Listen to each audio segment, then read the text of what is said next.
मजदूरों, किसानों और पीड़ितों के मसीहा कार्ल मार्क्स की दोस्त बात करने वाले हैं आज की इस वीडियो के अंदर। और साथ ही दोस्त ये भी बात करेंगे हम कि क्या डिफरेंस है दोस्त मार्क्सिज्म और सोशलिज्म में, समाजवादी और साम्यवादी में दोस्त क्या अंतर है, इनमें डिफरेंस क्या है, मेजर डिफरेंस की बात करेंगे। और हम कार्ल मार्क्स के बारे में दोस्त समझेंगे यहाँ पे कि इसने क्या क्या अपनी थ्योरीज दी हैं, तभी हम इस दोनों में डिफरेंस कर पाएंगे।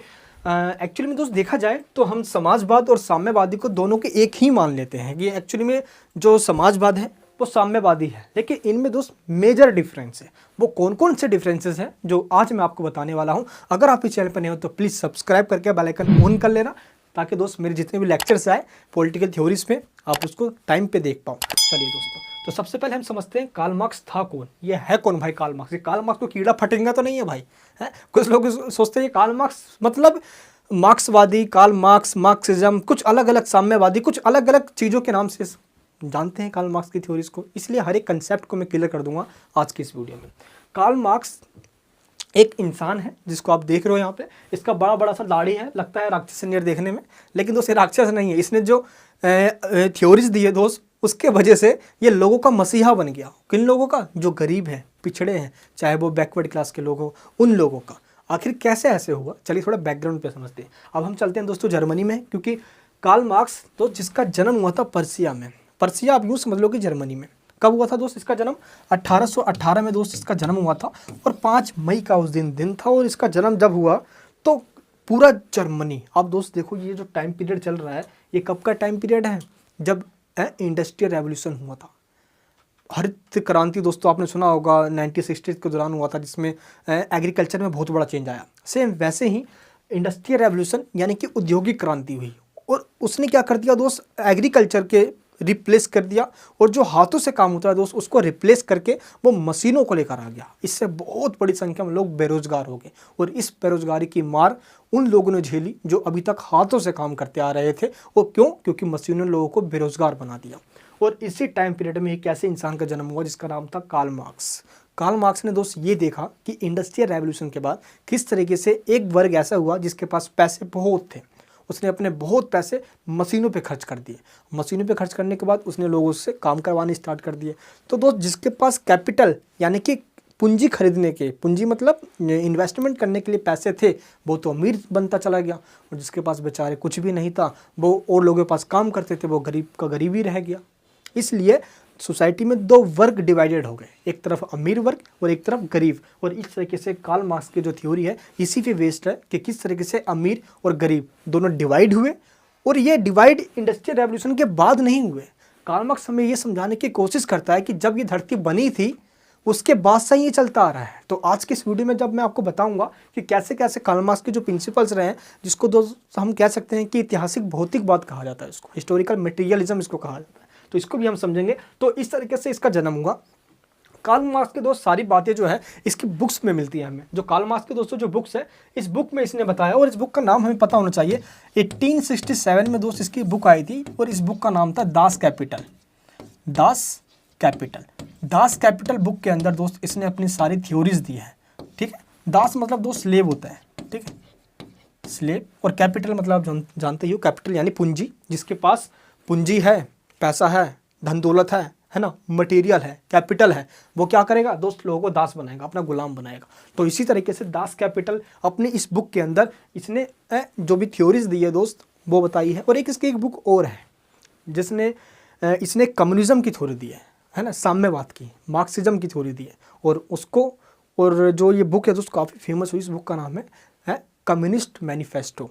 कम्युनिस्ट मैनिफेस्टो देखते हो, जब पॉलिटिकल पार्टीज जब इलेक्शन कॉन्टेस्ट करती है, इलेक्शन लड़ती है ना, तो वो अपना एक मैनिफेस्टो रिलीज करती है कि हम ये वादे करते हैं और ये हम पूरे करेंगे। अब कितने पूरे करते हैं वो बात अलग है, लेकिन वो वादे तो करते हैं ना, तो उसके मैनिफेस्टो कहते हैं। वैसे ही सेम कार्ल मार्क्स ने भी ये बताया कि मार्क्सिज्म क्या है, उसके लिए इसने एक मैनिफेस्टो निकाला, उसको ही कम्युनिस्ट मैनिफेस्टो नाम दिया गया, और ये कार्ल मार्क्स की बुक का नाम है।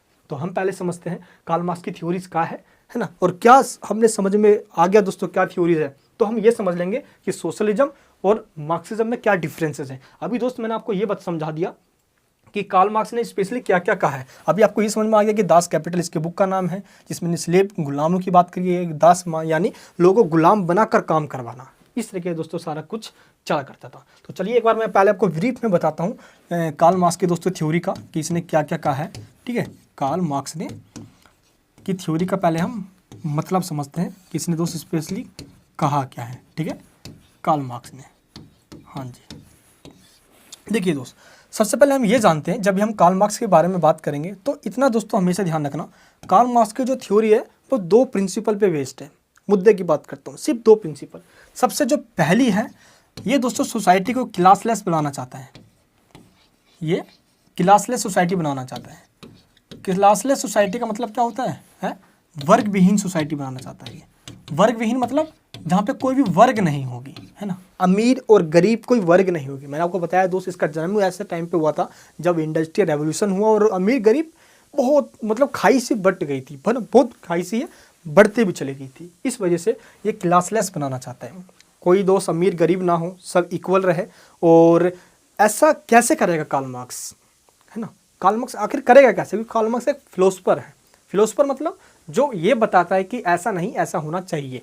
और जो अपनी ये प्रिंसिपल्स, जो अपनी थ्योरीज देते हैं दोस्त, उन्हीं को हम एक फिलोसफी की थ्योरीज कह देते हैं। तो कार्ल मार्क्स भी उन्हीं फिलोसफर में से है, जैसे प्लेटो, अरिस्टोटल का नाम सुनोगा आपने, उन्हीं में से दोस्त कार्ल मार्क्स भी है, बट ये थोड़ा मॉडर्न टाइप डेट में आ जाता है ना। हाँ जी, दूसरी दोस्तों बात ये कहता है कार्ल मार्क्स, क्या ये स्टेटलेस सोसाइटी बनाना चाहता है।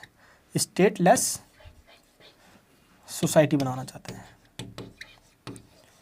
स्टेटलेस का मतलब क्या हुआ? राज्य विहीन समाज, है ना, राज्य विहीन समाज। अब जरा आप ये समझिए, जो मैंने यहाँ पे 2 पॉइंट्स आपको बताए, कार्ल मार्क्स की 2 प्रिंसिपल है। अगर आपने 2 प्रिंसिपल समझ लिया, कार्ल मार्क्स की पूरी थ्योरी समझ में आ जाएगी, साथ ही डिफरेंस समझ में आ जाएगा क्या है सोशलिज्म में और मार्क्सिज्म में।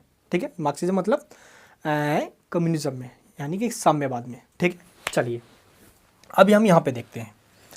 क्लासलेस सोसाइटी का मतलब हुआ जहाँ पे कोई क्लास नहीं होगी, जहाँ पे कोई वर्ग नहीं होगा, अमीर गरीब छोटा मोटा सब बिल्कुल इक्वल में होंगे, इक्वलिटीज़ होगी वहाँ पे। ठीक है, सेकंड बात इसमें बता रही है, स्टेटलेस सोसाइटी बनाना चाहता है, यानी जहाँ पे स्टेट भी नहीं होगी। अब भाई ये चीज़ थोड़ा सा दोस्त एक काल्पनिक सपनों जैसा लगता है, इमेजिनेशन सा लगता है कि कार्ल मार्क्स ये क्या कह रहा है। इसी वजह से दोस्त इसकी आलोचनाएं भी हुई है कार्ल मार्क्स की, लेकिन यहाँ पे हमें ये समझना है। अब दोस्त यहाँ पे जो मैं आपको बताने जा रहा हूँ, इस पूरे वीडियो का कंक्लूजन होगा। जब भी हम बोलेंगे क्लासलेस सोसाइटी, जहाँ पे कोई क्लासलेस यानी कि कोई क्लास नहीं होगी, सभी इक्वल होंगे, है ना, और सभी को बराबरी का दर्जा मिलेगा, स्टेट सभी के लिए बराबर होगी। दोस्त इस थ्योरी को कहा गया सोशलिज्म, यानी कि समाजवाद। किसानों, मजदूरों, पिछड़े वर्गों को बराबरी का दर्जा मिले, उनको बराबरी रिसोर्सेस मिले, इक्वल रिसोर्सेस मिले। और दोस्त साथ ही इसने ये भी कहा कि दुनिया के मजदूर एक हो जाए, है ना, ताकि एक होने के बाद हम करेंगे क्रांति, संघर्ष करेंगे, तो क्या होगा, हम समानता लेकर आ जाएंगे। और एक्चुअली में बात क्या होती है कि स्टेट ना, ये उन लोगों के द्वारा चलाया जाता है, रेगुलेट किया जाता है जो अमीर लोग हैं। अब एक मान लो कि एक स्टेट है ना, स्टेट मतलब आप क्या समझ रहे हो इससे? आप ये तो नहीं सोच रहे कि दिल्ली, बिहार, उड़ीसा, ये नहीं, आप एक देश को समझो आप। ठीक है, इंडिया एक स्टेट है, अमेरिका एक स्टेट है। ठीक है, हम एक स्टेट समझते हैं ऐसे। कार्ल मार्क्स कहता है कि ये जो स्टेट है इनको अमीर लोग चलाते हैं। अब आपने अक्सर सुना होगा अपोजिशन के द्वारा कि मोदी जी की सरकार थोड़ी है तो अंबानी अंडानी देश चला रहे हैं, अक्सर सुना होगा आपने। तो ऐसा एक्चुअली में क्यों वो कह रहे होते हैं? तो उनको ऐसा लगता है कि अमीर लोगों ने सरकार के ऊपर दबाव बना रखा है। तो इसी पॉइंट से हम जरा यहाँ पे थोड़ा ऐड करके देखते हैं जो कार्ल मार्क्स ने कहा है। कार्ल मार्क्स कहता है कि जो अमीर लोग हैं ना, वो क्या करते हैं कि सरकार क्या करेगी क्या नहीं करेगी वो डिसाइड करते हैं। सब कुछ पैसा का खेल है, जिसके पास पैसा है दुनिया उसकी सुनता है, आपको दोस्त ये पता है। और इस तरीके से स्टेट के ऊपर अमीर लोगों का कंट्रोल होता है। अगर ये स्टेट खत्म हो गया है, मजे की बात है भाई, है कैसे? जरा एक चीज सोचो आप, क्लासलेस सोसाइटी बनाने के लिए कार्ल मार्क्स चाहता था दुनिया में जितने भी पूंजीपति उनको खत्म कर दिया जाए, है ना, जितने भी पूंजीपति हैं उनको खत्म कर दिया जाए। पूंजीपति मतलब कैपिटलिज्म, है ना, कैपिटल अपने जितने भी जो कैपिटलिस्ट हैं, पूंजीपति है, पूंजीपति दोस्तों जो लोग हैं उनको क्या किया जाए, है उनको खत्म कर दिया जाए। और दोस्तों पूंजीपति को खत्म करने के लिए सबसे बड़ी बात दोस्त ये है कि जितने भी कैपिटल हैं इनके पूंजीपतियों के, उनकी कैपिटल को लोगों में बराबरी बांट दिया जाए, इक्वल रूप से डिस्ट्रीब्यूट कर दिया जाए। जैसे पूंजीपति खत्म समाज में बराबरी का दर्जा मिलना स्टार्ट होगा, लोग इक्वलिटी आ जाएगी। लेकिन अगर ये तो पूंजीपति तो खत्म हो गए, लेकिन अगर स्टेट रहा तो फिर से पूंजीपति जन्म हो जाएंगे। ऐसा क्यों? क्योंकि स्टेट उन्हीं लोगों का सपोर्ट करता है जो पैसे वाले लोग होते हैं। कभी लाइन में खड़े हुए हो आप हैं SDM ऑफिस जाके, या कभी सरकारी दफ्तर में, कभी राशन कार्ड या किसी भी चीज़ के लिए लाइन में खड़े हुए हो ना आप हैं? और क्योंकि हम सब गरीब होते हैं तो हम बड़े बड़े लाइन में लगना पड़ता है ना। अगर दोस्त कोई अमीर आता है, पैसे वाला आता है, हाँ जी बाबूजी आइए आइए, सरकारी अफसर भी उनको इतना इज्जत देते हैं भाई। सोचो भाई क्या है, अमीर लोग आते हैं तो फटाफट उनका काम हो जाता है क्यों? क्योंकि स्टेट के अधिकारी उनका हेल्प कर रहे होते हैं, स्टेट के अधिकारी उनके चमचे बन जाते हैं। कार्ल मार्क्स कहता है कि अगर ये चमचागिरी खत्म करना है तो पूंजीपति को भी खत्म करो, प्लस स्टेट को भी खत्म कर दो। ना रहेगा स्टेट, ना रहेंगे अमीरों का साथ तरीके से। अब यहाँ कहता है कि स्टेट को भी खत्म कर दिया जाए। जब स्टेट खत्म हो जाएगा उस सिचुएशन में हम जो थ्योरी कहेंगे वो होगी हमारी साम्यवाद। क्या होगी दोस्त? साम्यवाद, यानी कि कम्युनिज्म। अब आपको समझ में आया कि समाजवाद और साम्यवाद में मेजर क्या डिफरेंस है। क्लियर है ये? समाजवाद में स्टेट तो होगा, लेकिन जो क्लास है अमीर और गरीब का वो खत्म हो जाएगी, इक्वलिटीज आ जाएगी। पूंजीपति कैपिटलिस्ट खत्म, इक्वल रिसोर्सेस सब में डिस्ट्रीब्यूट कर दिया जाएगा। लेकिन जब धीरे धीरे सब कुछ ठीक हो जाएगा तो सब लोग अपने आप ही सारा शासन चला लेंगे। वो अब क्या जरूरत है सब में दोस्त। कार्ल मार्क्स ये मान के चलता है कि लोगों में इतनी बुद्धि है कि वो अपना शासन खुद ही चला लेंगे। और मजदूर, गरीब, सर्वहारा वर्ग वो वर्ड यूज करता है ना, बुर्जियस वर्ड। अब उस तरीके से वो अपना शासन अपना खुद चला लेंगे, वो तो सेल्फ रूल होगा। अब तो लोगों को इसने इतना मतलब कि बुद्धिमान मान लिया कार्ल मार्क्स ने, और इस वजह से उसने कहा कि जब लोग खुद चला ही लेंगे तो सही है, और स्टेट को ख़त्म कर दो, वरना फिर से पूंजीपति जन्म हो जाएंगे।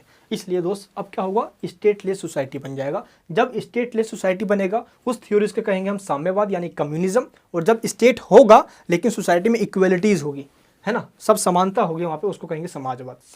समाज में समानता होना समाजवाद। अमीर गरीब, है ना, पिछड़ा वर्ग अगड़ा वर्ग ऐसा कोई वर्ग नहीं होगा, सब इक्वल होंगे। मजदूर हो या कोई बिजनेसमैन हो, बिजनेसमैन मतलब चाहे वो अब तक कैसा भी रहा हो, लेकिन समाजवादी कंडीशन में सब इक्वल हो जाएंगे, सब बराबर हो जाएंगे। ये कल्पना है समाजवाद की और साम्यवाद की। तो ये दोनों कल्पना यानी समाजवाद और साम्यवाद, समाजवाद में स्टेट होगा लेकिन इक्वलिटी आ जाएगी, साम्यवाद में इक्वलिटी होगी, ठीक है, और स्टेट खत्म हो जाएगा। क्लियर है? तो यहाँ पे कार्ल मार्क्स ने कुछ और बातें बताई है इन दोनों ही कंडीशन के लिए। अब जब ये समझ जाओगे तो दोनों थ्योरीज कंप्लीट हो जाएंगे। चलिए पहले हम समझते हैं समाजवाद में क्या होगा। पहले हम ये बात करते हैं, समाजवाद के अंदर लोग जो उनके पास योग्यता है ना, जो उनकी एबिलिटी है दोस्त, इसके अकॉर्डिंग वो काम करेंगे। यानी कि वो अपनी योग्यता के अकॉर्डिंग काम करेंगे, वो अपनी योग्यता के अकॉर्डिंग काम करेंगे। और जो उन्होंने काम किया है ना, जो भी उन्होंने काम किया उसके बदले उनको जो रिसोर्स है वो उनको दिया जाएगा। क्लियर है? यानी कि अपनी योग्यता के अकॉर्डिंग काम करना, और काम के बदले जो उन्होंने काम किया है उसके बदले उन्हें उसका काम का जो पैसा है वो उनको दिया जाएगा। मान लो दोस्त मैं शिक्षक हूँ और मैं आपको पढ़ा रहा हूँ, तो मैंने आपको पढ़ाया तो उस हिसाब से मुझे फीस मिलेगी।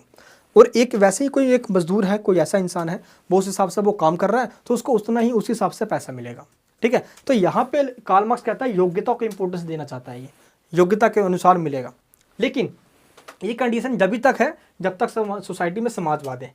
जैसे हम साम्यवाद की कंडीशन पे आएंगे तो ये चीज़ चेंज हो जाएगी। कैसे? अब ये कार्ल मार्क्स बोलता है कि अब लोग पहले भी योग्यता के अकॉर्डिंग काम कर रहे थे, लेकिन अब क्या होगा, साम्यवाद में लोग योग्यता के अकॉर्डिंग अपनी जो उनकी कैपेबिलिटी है उसके अकॉर्डिंग तो काम करेंगे, लेकिन उनको मिलेगा सिर्फ नीड्स के अकॉर्डिंग।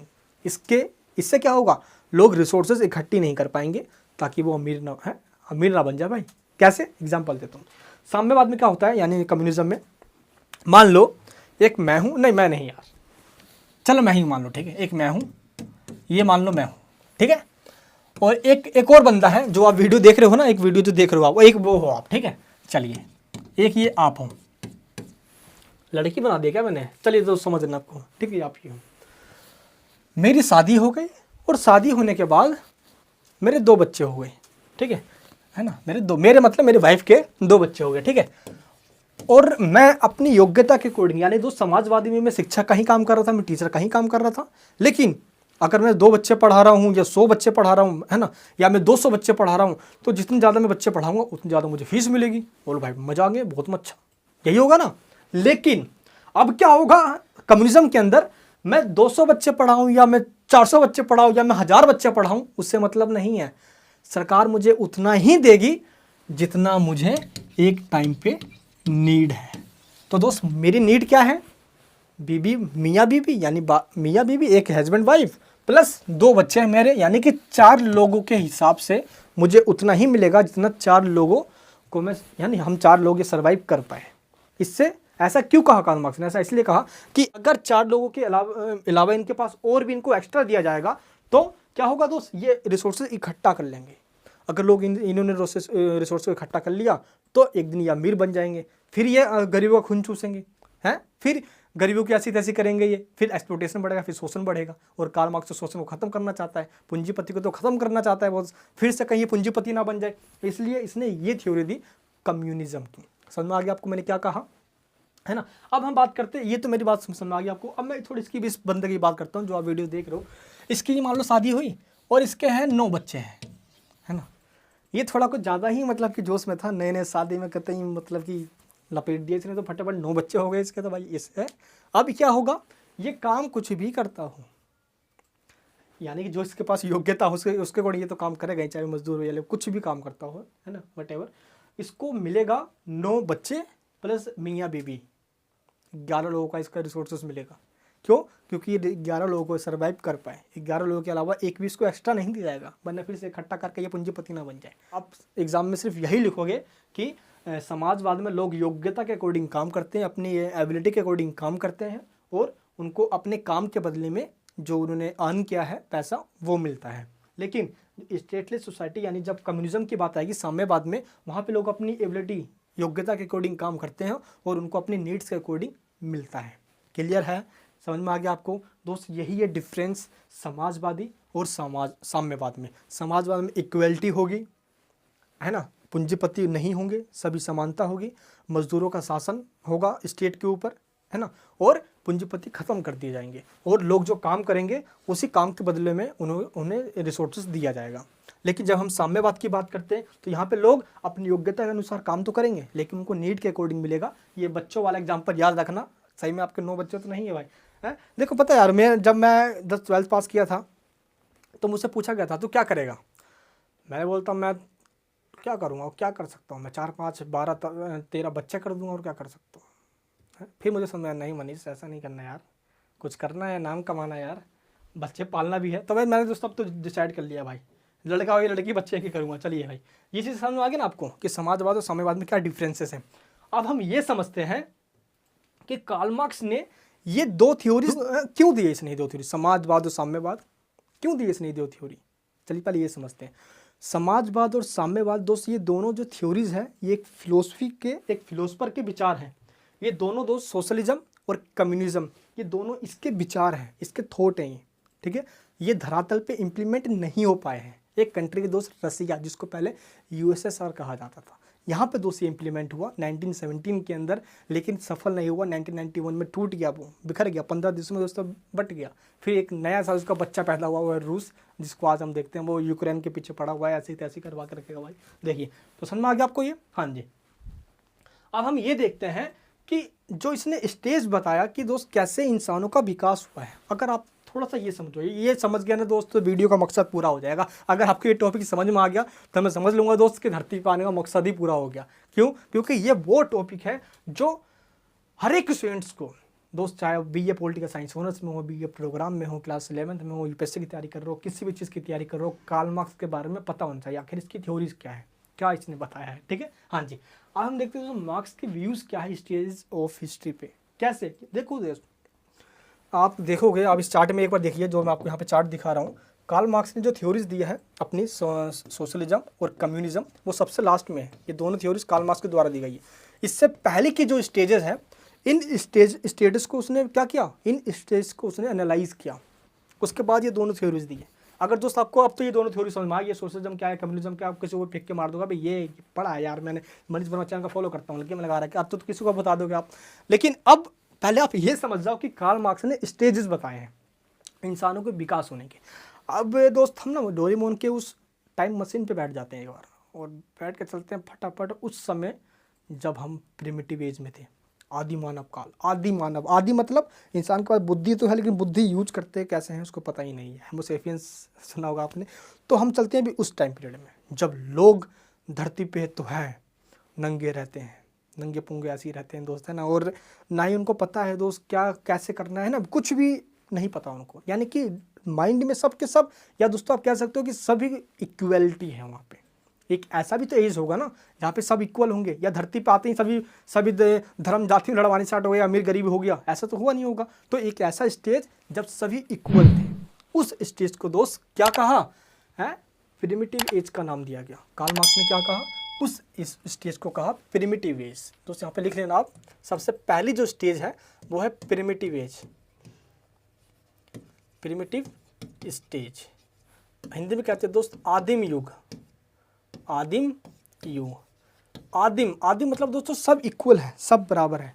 यही दोस्तों सेम स्टेज कम्युनिज्म में वापस आ जाएगी, क्योंकि इस स्टेज के अंदर ना ही कोई स्टेट है, ना ही कोई फैमिली है, ना ही पर्सनल कोई इंटरेस्ट है, और ना ही किसी को लालच है रिसोर्सेज इकट्ठा करने का, सब इक्वल है। इसको कहते हैं हम प्रिमिटिव स्टेज, एज या आदिम युग कह लो आप, ठीक है। अब इस स्टेज में क्या हुआ, सब बराबर थे, सब इक्वल थे, लेकिन कुछ लोगों को ये लगा कि यार आज तो जितना पेट भरेगा मेरा, चलो मैंने खा के रख लिया भाई, जो पेट में जितना जाएगा उतने लोग खाएंगे। कुछ लोगों को ये लगा कि नहीं यार, आज तो जो मैंने खाया तो खा लिया, थोड़ा कल के लिए भी रख लेता हूँ, क्योंकि दोस्त जैसे टाइम बीतता जा रहा था पॉपुलेशन बढ़ते जा रही थी, और पॉपुलेशन बढ़ी, हो गया ताम कमाम। यही देखते देखते दोस्तों क्या हुआ है, अब जिसने कल के लिए बचाया दोस्त उसके पास रिसोर्सेज इकट्ठी हो गई, जिसने कल के लिए नहीं बचाया वो ऐसे ही मरता फिरता रहा है, उसके बाद रिसोर्स था ही नहीं। अब आ गया इसके बाद जो सेकंड दोस्तों जो स्टेज आया उसको बोलते हैं हम स्लेवरी का स्टेज। कौन सा स्टेज, स्लेवरी, स्लेव है गुलाम युग। गुलाम युग मतलब जहाँ पे अब ऐसे युग को आप कह सकते हो जहाँ पे एक तो स्वामी बन गया, जिसके पास रिसोर्सेज इकट्ठे हो गए वो स्वामी बन गया, जिसके पास रिसोर्सेज नहीं थे वो स्लेव दास बन गया। इसका एक एग्जांपल दोस्तों रोमन एम्पायर में मिलता है, जहाँ पे दासों की शुरुआत आप कह सकते हो, है ना, जहाँ पे तो लोगों से जबरन काम करवाया जाता था, ज़बरदस्ती काम करवाया जाता था, दासों को खरीद फरोख्त, यानी कि बाजारों में जैसे सामान बिकते हैं ना वैसे सामान के रूप में दासों को बेचा जाता था। दास मतलब स्लेव्स यानी गुलाम, हम जैसे दोस्तों लोगों को ही गुलाम बनाकर बेचा खरीदा जाता था, और ज़बरदस्ती उनसे काम भी करवाया जाता था, तो वही स्लेव बन गए वो। तो अब दोस्त सेकंड स्टेज में अब क्या हो गया, एक तरफ देखोगे आप तो यहाँ पे क्या है, एक तरफ स्वामी बन गए और एक तरफ वो गुलाम, और इन गुलामों को जो स्वामी है वो कहलाया स्लेव ओनर्स, और जो इन लोगों का दोस्त काम करते हैं इनके साथ दोस्तों, जो भी इनका काम होता है वो करते हैं खेतों में, चाहे किस तरीके से कह लो, वो कहलाए स्लेव्स। और दोस्तों इस तरीके से यहीं से स्टार्ट होता है दो वर्ग का डिवीज़न स्लेव एज से। कब से दोस्त, जब स्लेवरी एज स्टार्ट हुआ उसी स्टेज से स्टार्ट होता है दो क्लास के बीच में डिवीज़न। क्योंकि आप देखो दोस्त प्रिमिटिव एज में कुछ भी ऐसा नहीं था, सब बराबर में थे, लेकिन जैसे स्लेव एज आया उस एज में आने के बाद डिवीज़न स्टार्ट हो गया। अब क्या होगा, इसके आने वाले जितने भी स्टेज हैं सभी स्टेज में दोस्त ये दोनों डिवीज़न चलते ही रहेंगे, बस अंतर ये होगा कि जो एक ओनर है और जो इसका गुलाम है, यानी कि दोस्त एक ऑपरेशन में जो शोषण करने वाला है और ऑपरेस्ड यानी जिसका शोषण हो रहा है, बस इनका नाम चेंज होता रहेगा। कैसे समझते हैं हम। नेक्स्ट दोस्तों आएगा फ्यूडलिज्म, यानी कि अब जिनके पास दोस्त रिसोर्सेज था उन्होंने ज़मीनों पर भी कब्जे कर लिए, भाई ये मेरी ज़मीन है, ये मेरे धन दौलत है, ये मेरी वो है। अब जिनके पास ज़मीन नहीं था वो है ज़मीन विहीन हो गए, लैंडलेस हो गए, और जिनके पास ज़मीन था दोस्त वो लैंड वाले थे वो है, अब वो लैंडलॉर्ड बन गए, ज़मीनों के भगवान बन गए, ज़मीनों के मालिक बन गए। इसी में स्टार्ट होता है फ्यूडलिज्म। फ्यूडलिज्म का मतलब दोस्तों क्या होता है? अरे क्या होता है मेरे दोस्त, जहाँ पे जमींदारों के द्वारा किसानों से खेती करवाया जाता हो। और इस तरीके से अब क्या होगा, स्लेव एज के बाद अब आएगा फ्यूडलिज्म का एज, यानी कि सामंतवाद। सामंत, बड़े बड़े सामंत, सामंत मतलब आप जमींदार समझ लीजिए, ठीक है। ये जमींदार, जमीनों के मालिक अब क्या करेंगे दोस्त, लैंडलॉर्ड्स सर्फस, यानी कि जो फार्मर से उनसे खेती करवाएंगे। अब ये लैंडलॉर्ड्स एक्सप्लोटेशन करते हैं किनका, किसानों का। तो स्लेव एज के अंदर जो स्लेव के ओनर्स थे वो स्लेव्स का एक्सप्लोटेशन कर रहे थे, शोषण करते थे, उनसे जबरदस्ती काम करवा देते, उस काम करवाने वाले जो पैसा ना वो भी नहीं देते थे। बहुत तगड़ा सीन था। जैसे ही स्लेव एज के बाद हमारे फ्यूडलिज्म में, तो देखिए अब ऑपरेसिंग का नाम चेंज हो गया, यानी जो ऑपरेसिंग, जो शोषण करने वाला है सिर्फ उसका नाम चेंज हुआ, लैंडलॉर्ड बन गया। अब वो लैंडलॉर्ड बन गया, जमीनों का मालिक बन गया है, क्योंकि ये पैसों का चलन आ गया है, पैसे में दोस्तों लेन देन हो रहा है, जमीनों पे अब कब्जे हो रहे हैं। इस तरीके से लैंडलॉर्ड्स बन गया और वो फार्मर्स का शोषण करने लग गया। तो पहले स्लेव्स का हो रहा था, अब फार्मर्स का, वही फार्मर्स का हो रहा है भाई, आज तक उन्हें क्या होता है। नेक्स्ट देखेंगे हम, जैसे फ्यूडलिज्म दोस्तों खत्म हुआ, क्यों, क्योंकि फ्यूडलिज्म में क्या था कि जमींदार और किसानों का संबंध था। अब दोस्त यही जमींदार, यही सामंतवादी क्या करने लग गए हैं, बड़े बड़े देशों में ट्रेड करने लग गए, व्यापार करने लग गए, और इन्हीं व्यापारियों की वजह से एक नया एज स्टार्ट हुआ जिसको कहें हम कैपिटलिज्म, है पूंजीवादी युग। क्या युग, पूंजीवादी युग। पूंजीवादी युग के अंदर भी फिर से वही एक ऑपरेसिंग क्लास था, बुर्जियस। बुर्जियस मतलब कौन होते हैं भाई, बुर्जियस मतलब होते हैं पूंजीपति, पैसे वाले लोग, कैपिटलिस्ट समझ जाइए आप। अब ये क्या करने लग गए दोस्त, अब ये शोषण करने लग गए। किसका शोषण, प्रोलेटारिएट का, मजदूरों का। आपको फिर से देखिए जरा एक बार, स्लेव ओनर्स स्लेव्स का एक्सप्लॉयटेशन कर रहे हैं, लैंडलॉर्ड्स फार्मर्स का कर रहे हैं। अब लैंडलॉर्ड्स की जगह बुर्जियस आ गए हैं, पूंजीपति आ गए। अब ये किसका कर रहे हैं, ये मजदूरों का कर रहे हैं, अब लेबर्स का कर रहे हैं एक्सप्लॉयटेशन। इस तरीके से दोस्त देखा जाए तो चारों एज में, इसमें भी सेकंड, इसमें भी यानी कि स्लेवरी एज में भी डिवीज़न हुआ, एक्सप्लॉयटेशन होना स्टार्ट हो गया।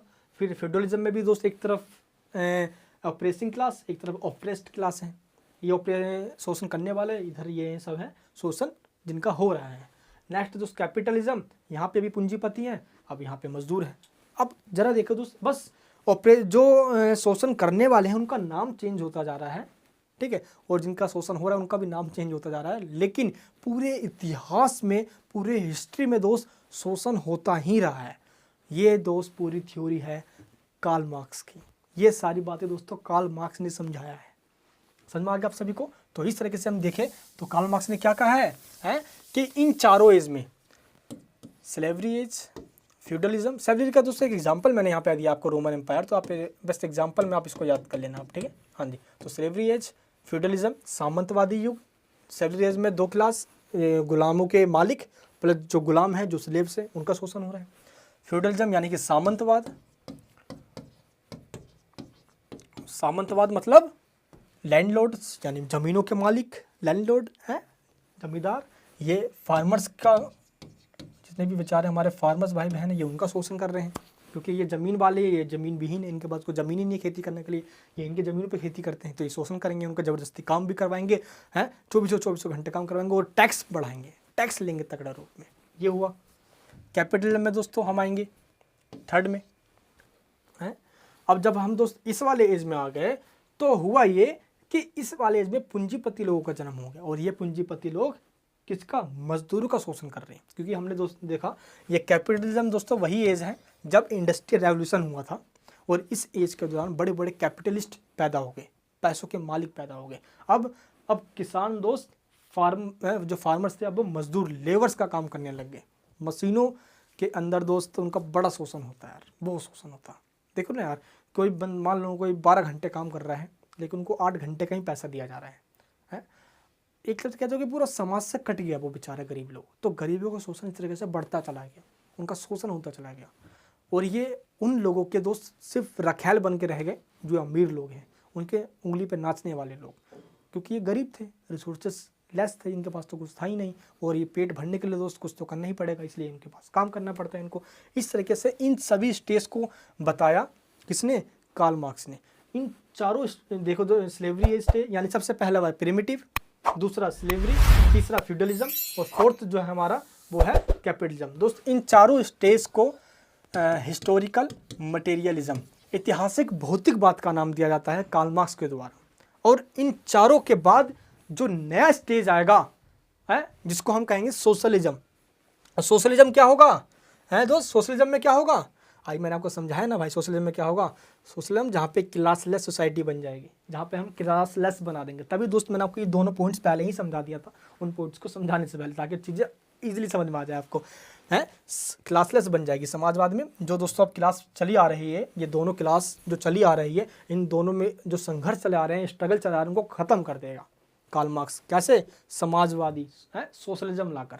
जब समाज में स्टेज अब मैनेज करेगी, यानी कि दोस्त अभी तक क्या हो रहा था कि कभी दोस्तों लैंडलॉर्ड्स मैनेज कर रहे हैं, कभी स्लेव्स के ओनर्स मैनेज कर रहे हैं सब कुछ, है ना, कभी बुर्जियस कैपिटलिस्ट लोग मैनेज कर रहे हैं, और यहाँ पे बेचारे उनका शोषण हो रहा है। लेकिन जब समाजवाद आएगी, जब सोशलिज्म आएगी, तो सब कुछ सरकार के अंडर में हो जाएगी। इसलिए सोशलिज्म मतलब government control, public sector, not private sector, ठीक है, क्योंकि प्राइवेट सेक्टर दोस्तों कैपिटलिज्म वाली बात आ जाएगी, ठीक है, पूंजीपति वाली लोग। तो सोशलिज्म में क्या होता है, स्टेट के द्वारा मैनेज किया जाएगा सब कुछ, यानी कि बैंक, इंडस्ट्री, उद्योग धंधे, व्यापार, कुछ भी आपको करना हो, आपको पहले स्टेट से परमिशन लेना होगा। स्टेट सब कुछ कंट्रोल करेगी। मार्केट में क्या प्राइस होगा, क्या नहीं होगा, ये स्टेट बताएगी।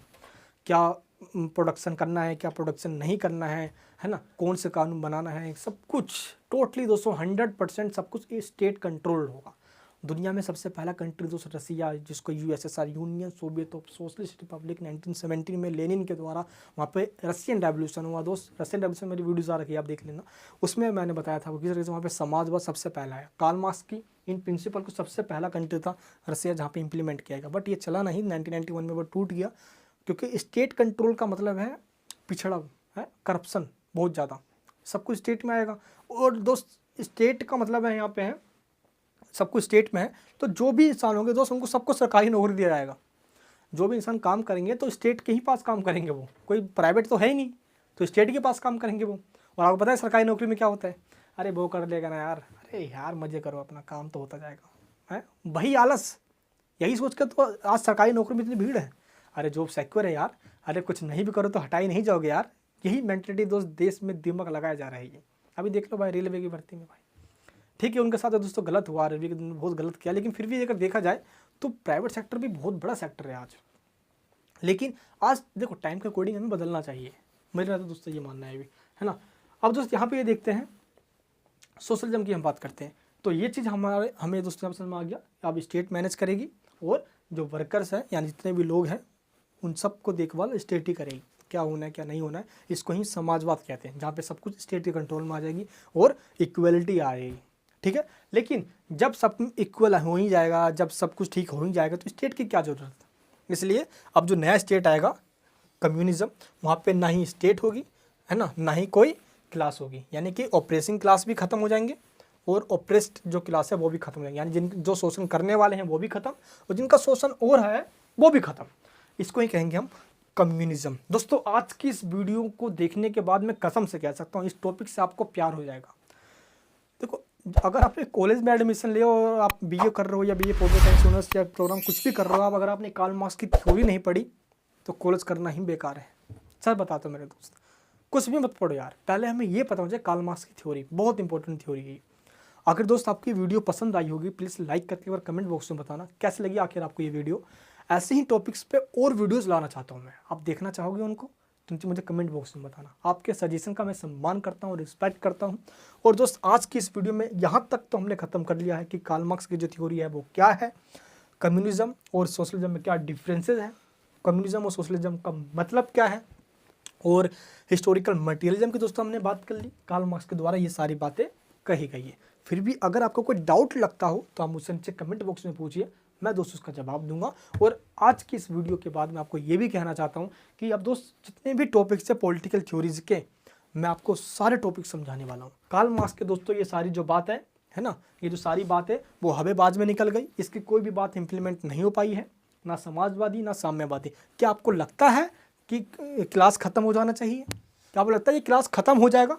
हाँ दोस्तों इतिहास की जो उसने बातें बताई है बिल्कुल जायज़ है, बिल्कुल ठीक बात बताई, कोई दिक्कत नहीं। हाँ ऐसे डिवाइडेड रहा है सोसाइटी हमारा, लेकिन सोशलिज्म कैसे ख़त्म हो जाएगा, मतलब सोसाइटी में सोशलिज्म कैसे आएगा, यानी क्लासलेस सोसाइटी कैसे बन सकती है, और स्टेटलेस सोसाइटी, स्टेट खत्म, टोटली इमेजिनेशन दोस्तों जो कही गई, जो की गई कार्ल मार्क्स के द्वारा, ये मतलब कि अटपटा से कही भांग पी के इसने ये सारी बातें बता दी, ये स्टेट खत्म कर दो, है ना।